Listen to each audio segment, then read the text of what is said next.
নমস্কার বন্ধুরা, আশা করি আপনারা সবাই ভালো আছেন। আজকের এই ভিডিওতে আমরা বাচ্চাদের একটি খুব সুন্দর খিদের সিরাপ নিয়ে আলোচনা করতে চলেছি। আপনারা এই মুহূর্তে হাতে যে সিরাপটিকে দেখা পাচ্ছেন, এই সিরাপটির নাম হলো জি লাইসিন, যেখানে জুনিয়র লেখা আছে। তার মানে এই সিরাপটি শুধু বাচ্চাদের জন্য, এই সিরাপটি বড়দের জন্য নয়। এই সিরাপটি সেই সব বাচ্চাদের দেওয়া উচিত যারা খিদের মতো সমস্যায় ভুগছে, খাবারের প্রতি একেবারেই মুখে অরুচি ভাব, যাদের বয়স অনুযায়ী সঠিক বৃদ্ধি ঘটে না। প্রায় এমন অনেক বাচ্চা আছে যাদেরকে লক্ষ্য করলে দেখা যাবে যে সঠিক বয়স অনুযায়ী ওজন বৃদ্ধি হয় না, দেখা যায় বয়স অনুযায়ী ওজন অনেক কম থাকে। তখন সেই সব বাচ্চাদেরকে এই জি লাইসিন সিরাপটি দেওয়া যেতে পারে। এর ফলে তাদের অনেক কিছু সমস্যার সমাধান করা যেতে পারে, যেমন বাচ্চাদের শরীরে ভিটামিনের অভাবকে দূর করতে পারে। অনেক বাচ্চা আছে যারা খেলাধুলা করতে পারে না, তাদের মধ্যে সঠিক ভিটামিন না থাকার কারণে কোনো কিছুতেই একটুতেই দুর্বল হয়ে পড়ে। তখন সেক্ষেত্রে এই জি লাইসিন সিরাপটি তাদের ভিটামিনের অভাবকে পূরণ করতে পারে।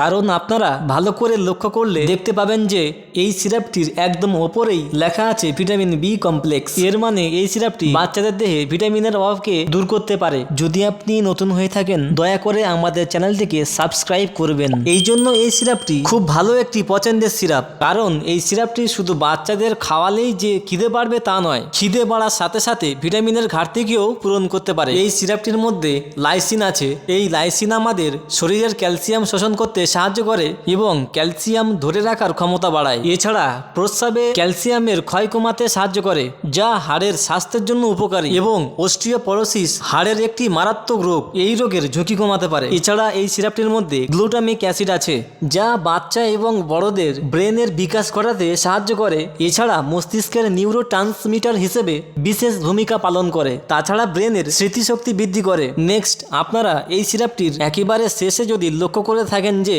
তাহলে আপনারা দেখতে পাবেন যে এই সিরাপটির মধ্যে সরবিটল বেস লেখা আছে, যেটা বাচ্চাদের লিভারকে সুস্থ বা ভালো রাখবে। অনেক সময় দেখা যায় বাচ্চাদের মধ্যে কোষ্ঠকাঠিন্য সমস্যা আছে, সেই সমস্যাকে সমাধান করতে পারবে, কারণ এই সিরাপটির মধ্যে সরবিটল আছে, যা তাদের মলকে নরম করতে সাহায্য করে। এবার দেখুন এই সিরাপটির খাবার নিয়ম কি আছে। যেহেতু প্রথমেই বলেছি আমি এই সিরাপটি বাচ্চাদের জন্য, এই সিরাপটি বাচ্চাদেরকে 5 ml করে সকালে ও রাত্রে খাবার আগে করে দিতে হবে। তবে এই সিরাপটি খাওয়ানোর আগে অবশ্যই একজন ফিজিশিয়ানের সাথে আলোচনা করবেন। আজকের মতো ভিডিওটি আমরা এখানেই শেষ করছি। দেখা হচ্ছে পরে কোনো একটা ভালো মেডিসিনের ভিডিওতে। ততক্ষণ পর্যন্ত সবাই সুস্থ থাকবেন, ভালো থাকবেন। নতুন হয়ে থাকলে অবশ্যই এই চ্যানেলটিকে সাবস্ক্রাইব করবেন।